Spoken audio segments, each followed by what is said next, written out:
Assalamualaikum warahmatullahi wabarakatuh. Apa kabar anak-anak hari ini? Semoga kita semua diberi kesehatan oleh Allah Subhanahu wa Ta'ala. Amin, amin ya Rabbal 'Alamin. Baik anak-anak, berjumpa kembali pada video pembelajaran matematika MTS kelas 9 semester 1. Sebelum kita memulai pembelajaran kita pada hari ini, alangkah lebih baiknya kita mengawalinya dengan mengucapkan basmalah. Bismillahirrahmanirrahim. Nah, anak-anak, materi pembelajaran kita pada hari ini adalah tentang geometri transformasi pada soal cerita. Sebelum kita memasuki materi pembelajaran kita hari ini, di sini Ibu ingin mengingatkan kembali apa-apa saja yang ada dalam geometri transformasi. Nah, yang pertama itu ada refleksi. Refleksi adalah pergeseran atau perpindahan semua titik pada bidang geometri ke arah sebuah garis atau cermin dengan jarak sama dengan 2 kali jarak titik ke cermin. Kemudian ada translasi. Translasi adalah pergeseran atau perpindahan semua titik pada geometri bidang sejauh dan arah yang sama. Lalu ada rotasi. Rotasi adalah pergeseran atau perpindahan semua titik pada geometri bidang, yakni memutar terhadap sudut dan titik pusat tertentu yang memiliki jarak sama dengan setiap titik yang diputar. Lalu yang terakhir ada dilatasi. Dilatasi adalah transformasi yang mengubah ukuran setiap titik pada suatu bidang akibat perkalian dengan suatu faktor skala terhadap suatu titik acuan. Nah, dan ini adalah ilustrasi dari refleksi atau pencerminan, kemudian translasi atau perpindahan, lalu ada rotasi atau perputaran, dan yang terakhir ada dilatasi, pembesaran ataupun pengecilan. Nah, kemudian kita masuk pada contoh soal berbentuk cerita.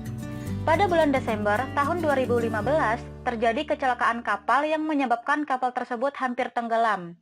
Berdasarkan hasil pemantauan di sekitar lokasi, diperkirakan ada 3 koordinat lokasi kemungkinan terjadinya kecelakaan tersebut, yaitu di titik B, C, dan D. Titik A menunjukkan koordinat kapal tim SAR yang kemudian bergerak ke titik koordinat E.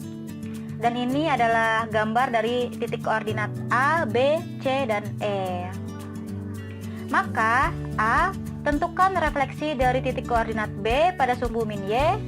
B, tentukan translasi dari titik koordinat A jika ingin menuju ke titik koordinat E.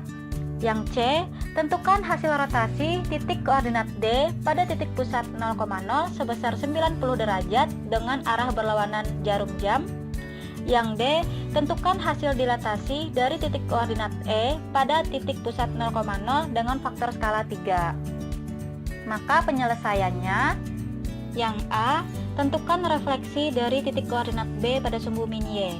Nah, di sini bisa kita lihat bahwa titik koordinat B itu berada pada 2,-4. Maka penyelesaiannya, karena direfleksikan terhadap sumbu min Y, maka rumus yang kita pakai adalah P X, Y. Hasil refleksinya adalah P aksen min X, Y.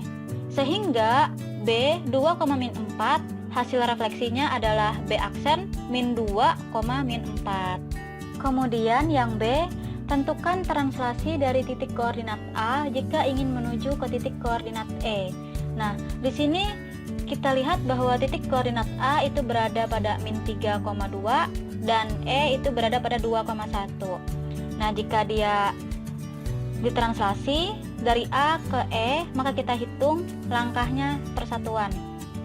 Dari A ke E itu 1, 2, 3, 4, 5. Nah, berarti ada 5 satuan ke kanan. Kemudian dari atas lagi ke menuju ke E itu ada 1 langkah satuan ke bawah. Sehingga penyelesaiannya, translasi dari titik koordinat A ke titik koordinat E adalah 5 satuan ke kanan dan 1 satuan ke bawah. Maka translasi dari A ke E adalah 5,-1. Lalu yang C, tentukan hasil rotasi dari titik koordinat D pada titik pusat 0,0 sebesar 90 derajat dengan arah berlawanan jarum jam.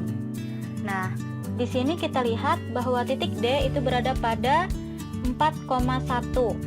Maka penyelesaiannya, karena berlawanan arah jarum jam dan sebesar 90 derajat, maka rumus yang kita pakai adalah P X, Y, hasil rotasinya adalah P aksen min Y, X.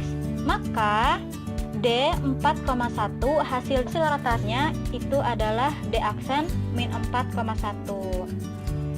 Kemudian yang D, tentukan hasil dilatasi dari titik koordinat E pada titik pusat 0,0 dengan faktor skala 3. Nah, di sini kita lihat bahwa titik koordinat E itu berada pada 2,1.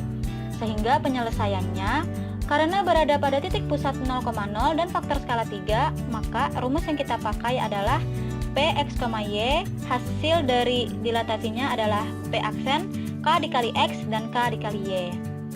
Sehingga E 2,1 hasil dilatasinya adalah E aksen 3 dikali 2 dan 3 dikali 1. 3 dikali 2 hasilnya sama dengan 6 dan 3 kali 1 sama dengan 3.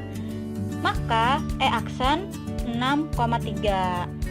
Nah, anak-anak, sampai di sini materi kita tentang geometri transformasi pada bagian soal cerita. Semoga anak-anak dapat mengerti dan memahami apa yang Ibu jelaskan.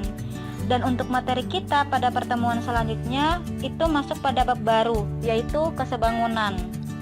Kemudian anak-anak jangan lupa untuk mengerjakan latihan soal-soal yang telah Ibu sajikan dalam bentuk Google Form. Ibu akhiri pembelajaran kita pada hari ini. Anak-anak tetap semangat dalam belajar dan jangan lupa untuk jaga kesehatan. Ibu akhiri, wassalamualaikum warahmatullahi wabarakatuh.